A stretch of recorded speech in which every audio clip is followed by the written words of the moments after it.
I really need a job. I'm paying for college myself.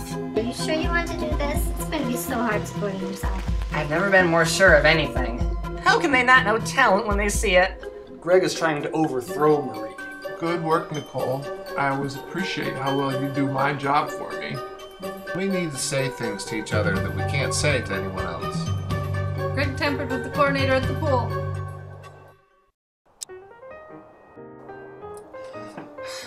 Why are you laughing? This is serious stuff. It's just, I don't believe how anyone could be so mental. Why would he try to sabotage my job? He wanted to get you working for Dr. Hicks, and I still can't believe that he was successful. He has the strange theory that... That she killed Dr. Stone? Exactly. Crazy, right? He's made it his obsession to prove this. And remember that article you found about that girl Chloe? He's trying to figure out what happened to her as well. He believes these two events, though 19 years apart, are related. Like I said, crazy. Is it though? Think about it. You were there when he died. He gave Kevin that key. This was a cry for help. People who take their own lives make sure that everything's all taken care of before they make their exit. Was it Dr. Hicks? I have my doubts, but I can't help but think that he actually was murdered. All good points, but still, Greg had no right to mess with your job. I have to agree with you on that one.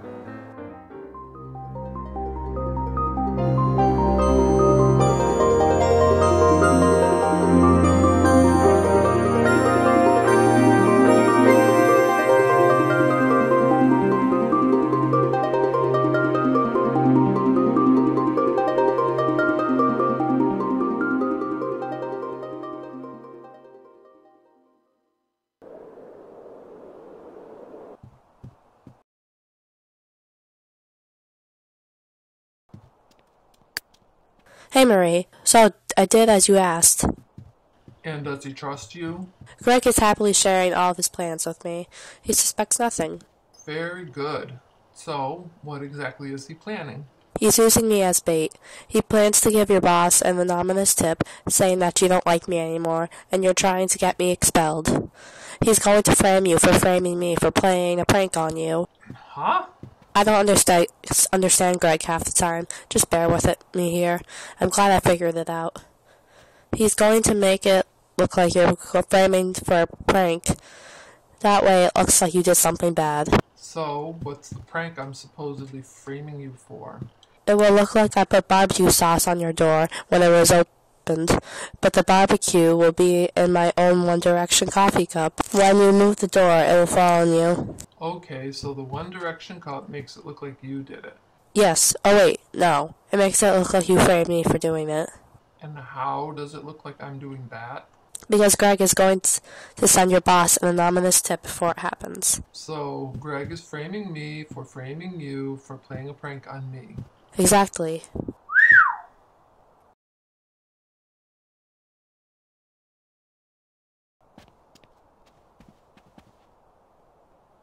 So, how was your day? Good, I guess. Great to hear. So, did you blow anything up today? What did you say? Did you blow anything up? Any statues? Any trains? Any chlorinators? Natasha and her big mouth. You've really gone too far, I hate to say. So are you going to tell your old boss? I'm not, but you are. No, I'm not. I already have a criminal record, and I can't have another mark against me. No one will ever hire me. My future's on the line here. Listen, Greg, I can see this is eating you up, and I know deep down you know there are better ways to get what you want. I would also be thrilled to find out what happened to Dr. Stone and what happened to Chloe, but my life doesn't depend on it. Please, Greg, it's time to man up and take some responsibility for what you've done. Okay, I'll do it. Hello, this is a voice for Mac, not Microsoft Sam, because Windows sucks. Anyway, I am calling because I have overheard Marie Quackenbush planning to get Nicole Brock expelled. She is going to frame Nicole for a prank on herself. So be prepared. When Marie calls you to report that Nicole had barbecue sauce spilled all over her, don't believe her. I wish to remain anonymous, since I don't want any trouble. So, you're welcome.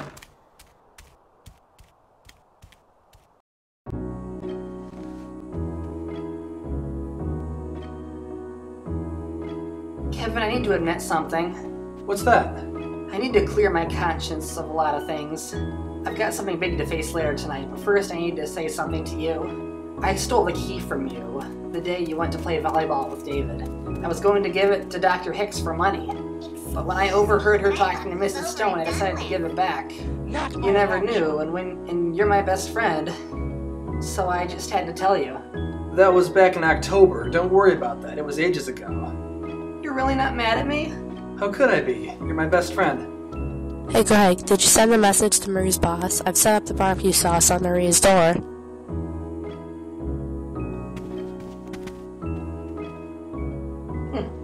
It's time to start messing with people before I confess to everything.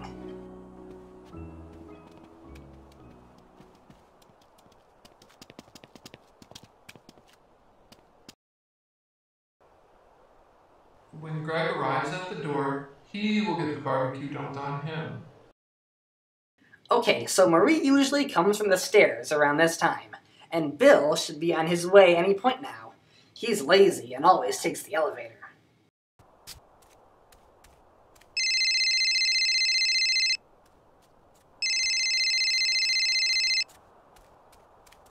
Is this Bill Simpson? Yeah. You are your brother's emergency contact. He's in the hospital. What for? High cholesterol.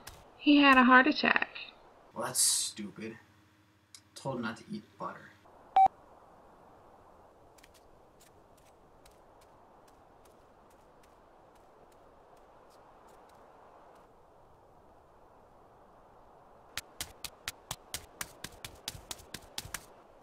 Marie, what's going on here? Bill, I thought you'd take the elevator.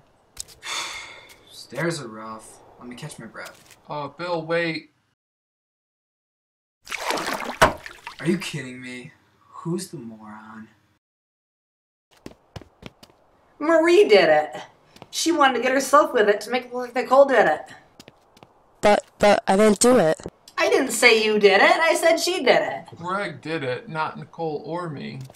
I couldn't have done it, it's Nicole's One Direction cup. I don't have the key to her room, you do.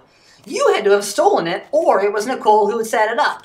Fine, it was Nicole. But it's not my cup. I don't even like One Direction. You're wearing an I Love One Direction t-shirt. But listen, Bill, all that means is it's her cup. And who had the key? Tell me that. I wouldn't have needed the key if it was Nicole who had actually done it. Nicole likes One Direction. Everyone knows Bill, that. can't you see logic? Don't you know that this Greg is... and her You are did it. being You did it. I hate being caught in the middle of all this. I was just trying to help my friend. Whoever wanted these too many. Can't you just see the evidence that's right in front of you? Enough. Just shut up. I'm sick of this nonsense. I don't care who did it. Just sort this out now. I'm gonna take a stupid shower. Eagle University has seen its share of drama this year. While the beginning of last semester marked the untimely death of its president, this semester marks a most bizarre confession from a freshman student. 18-year-old Gregory Holtz has confessed to tampering with the water system, which has both led to the closing of the aquatic center and rendered the nearby drinking water unusable. There is currently no information on why Holtz did such a thing, but he will be expected to provide an explanation for his actions at his conduct hearing tonight. Oh,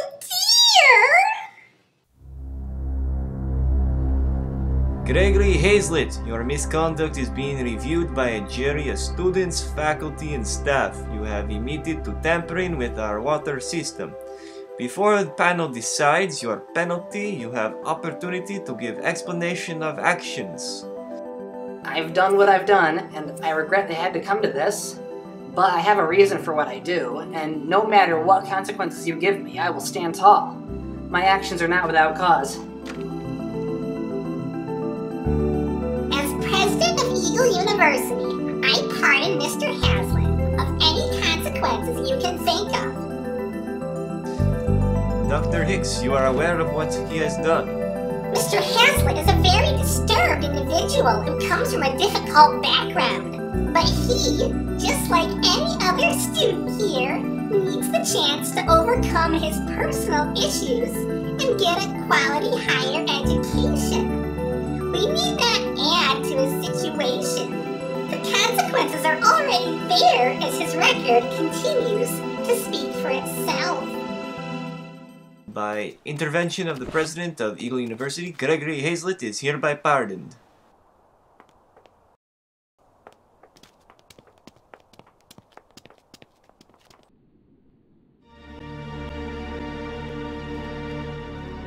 Dr. Hicks, I really don't know what to say. Then maybe you should just say nothing. Have a seat, dear. That was nice and poofy.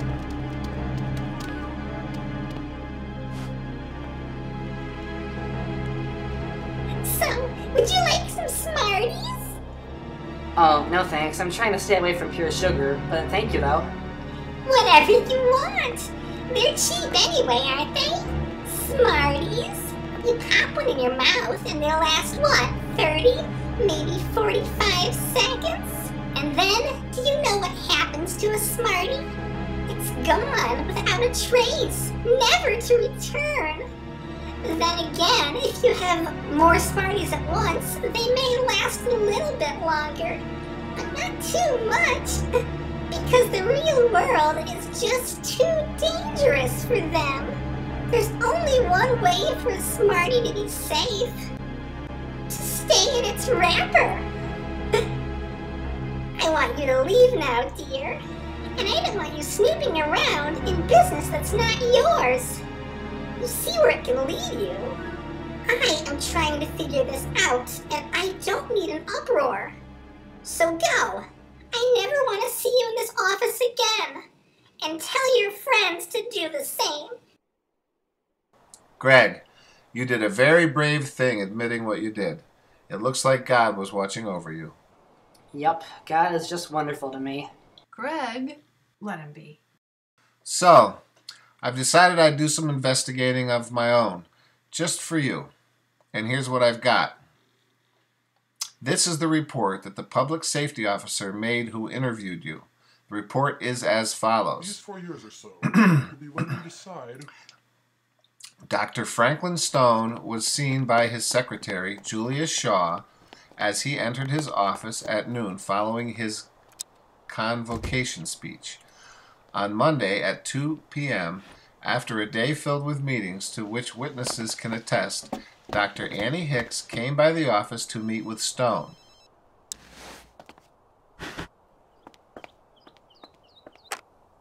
Dr. Stone! Dr. Hicks! When Shaw buzzed Stone and Stone didn't answer, Hicks ran into the door to see that Stone's balcony window was open and Stone had fallen into a car 5 stories below.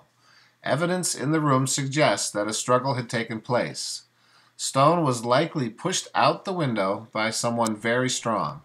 How that person came into the office without being seen by Shaw remains unknown.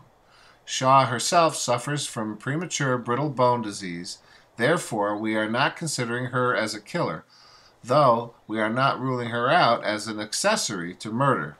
Finally, student Natasha Peterson, who saw Stone's death, says that she heard Hicks scream from the balcony only moments after Stone died, which suggests that the confrontation in the office had only happened a few minutes prior while Hicks was just outside the office. So, a report was written. Dr. Hicks just didn't release it to the press. But she didn't do it. Dr. Hicks couldn't have murdered Dr. Stone. So I'm wrong. No surprises there. Well, there was no way to know whether it was Dr. Hicks or not, but you are absolutely right that he was murdered. You're still on top of things. No, I'm anything but on top of things. I can't do it. I can't do anything. I can't get a job, pay my tuition, figure this Dr. Stone thing out, or stand up against Marie. I can't even socialize with people, or even keep a clean record. All I can do is get good grades, and what for? So my teachers get sad when I have to leave because I can't afford to stay here? I just don't know why I even try.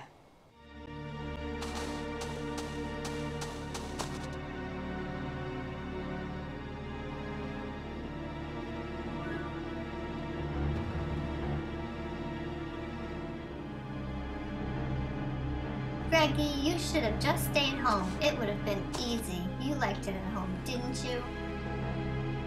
We're not disappointed in you, Greg.